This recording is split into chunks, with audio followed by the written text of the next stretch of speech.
Hello everyone. Today I want to share a small story with you.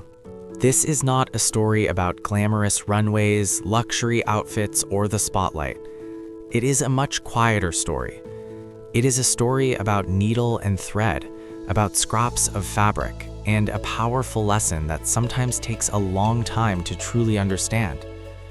The world is always in a hurry, chasing glittering things to win attention. But sometimes the most beautiful and lasting outfit is woven from something few people notice: your own self-respect.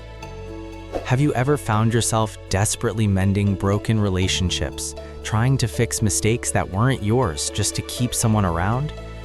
By the end of this story, you may understand something important: why we should stop sewing for souls that do not appreciate us. Let's visit a small tailor shop where it all began. In a small corner of town, there was Lyra's modest tailor shop. The place always smelled of raw fabric, tailor's chalk, and the rhythmic clicking of the sewing machine, like the heartbeat of the house. Lyra was a woman whose hands never rested. If you looked closely, you would see the calluses on her fingertips and countless tiny needle pricks, the marks of sleepless nights spent finishing urgent requests. Lyra had friends she deeply cherished. Whenever they had an important party or a glamorous event, they would bring her old designer clothes, torn seams, or outdated dresses. They asked her to fix them, to turn them into magnificent outfits so they could shine with confidence. And Lyra never said no.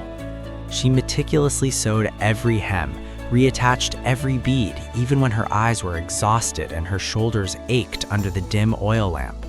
She did it all for free, simply because she believed her kindness would be met with sincerity. In her toolbox, Lyra always kept an old measuring tape. It was frayed at the edges, and the numbers had faded over time, but she could never bring herself to throw it away. That tape was like a symbol of how Lyra lived. She always tried to measure, adjust, and mend relationships that were already past their expiration date, hoping that if she just tried a little harder, everything would fit like new again. But life isn't always like a piece of flexible fabric. One stormy evening, Lyra brought a newly repaired dress to a party for her group of friends. She stood quietly behind the door, still in her simple work clothes covered in fabric dust. From inside, boisterous laughter and chatter erupted. Then she froze when she heard her best friend's voice. They were mocking the outfit she had just brought. They said that the things Lyra made were only fit for staying at home, that she was just a cheap repair person they could use whenever they wanted. Those words were sharp, piercing through the silence of the hallway, more painful than any needle that had ever pricked her hand. In that magnificent space filled with lights, Lyra suddenly felt completely invisible. She looked down at her rough hands, then at the old measuring tape in her hand. A question echoed in her mind, bitter. Why do I always give my heart and soul to please people who don't even see my worth? Perhaps when kindness is misplaced, it only makes one look cheap. The silent pain she had carried for so long suddenly burst, turning into a terrifying silence. She realized that there are breakages that no needle and thread can ever mend. Lyra walked through the rain, the cold soaking into her thin shirt, but it wasn't as cold as the empty feeling in her chest. She returned to the tailor shop, which was supposed to be her nest and her pride, but now she only saw cracks. She stood for a long time amidst the colorful fabrics, things she had spent her youth nurturing for others. Then she looked at the unfinished silk fabrics lying on the table, the outfits she had planned to finish tonight for their next party. Suddenly, Lyra picked up the fabric scissors. The sharp sound of steel hitting steel echoed in the silence. She wasn't cutting fabric to create shapes, she was cutting to break free. Every decisive, strong cut slashed through the illusions of a sincere friendship, through her own long-standing submissiveness. The expensive silk pieces fell to the floor like withered flower petals. In that moment, the extreme pain suddenly turned into a strange stillness.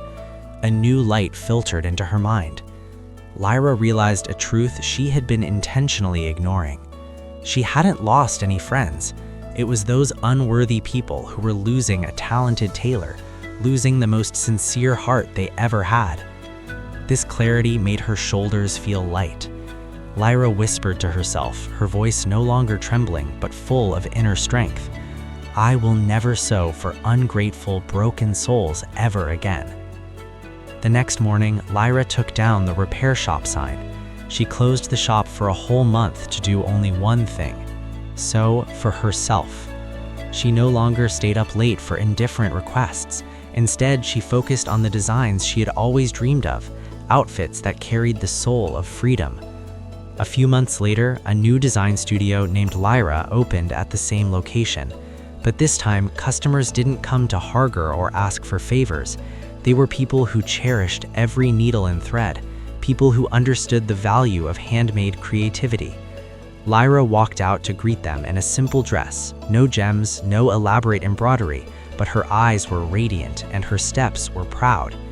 She understood that no expensive outfit can beautify a person as much as the confidence and self-respect radiating from within. From someone who was always chasing the approval of others, Lyra now became a magnet attracting what was worthy of her. She no longer needed to measure the world according to anyone's wishes, for she had found the most accurate measure for her life: self-respect. Now, every afternoon when the soft golden sunlight pours through the window, Lyra sits there, leisurely enjoying a warm cup of tea. The sparkling light shines on the high-quality fabric fibers waiting to be shaped. She no longer has to stay up late for indifferent favors, nor has to struggle to fix old items for people who aren't even grateful. The room now feels full of peace. The clicking of the sewing machine is still rhythmic, but it is the rhythm of creativity, not of servitude. Lyra understands that when she stops spending time sewing for the wrong people, she finally has enough space to weave a brilliant life for herself. Never try to fix relationships that no longer fit you, because outfits can change, but your value does not. If this story touched your heart, or if you also feel tired of trying to please others, please share it as a reminder for yourself and those around you. Remember, the moment you stop chasing people who don't appreciate you is the moment you start walking on the path of freedom. Thank you for listening.